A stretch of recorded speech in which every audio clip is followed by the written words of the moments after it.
Rasman noyabr oyida O'zbekiston Misrga qarshi o'ynaydi. Muhammad Salah Eldor Shomurodovga qarshi. Assalomu alaykum.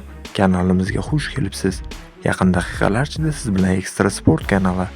Videolarimizga like bosib, bizni qo'llab-quvvatlayotgan barchaga rahmat. Aynan sizni qo'llab-quvvatlashlaringiz tufayli biz ishlashda davom etamiz. Demak, bugungi dasturimizni boshladim.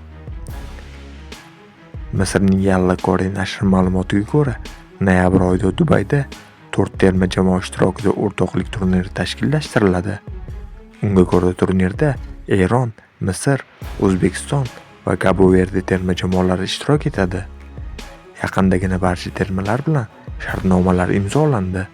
Musobaqaning dastlabki o'yinida Eron va Cabo Verde o'zaro kuch sinashsa, ikkinchi bahsida O'zbekiston Misrga qarshi maydonga tushadi. Uchrashuvlar g'oliblari final yo'llanmasini qo'lga kiritadi.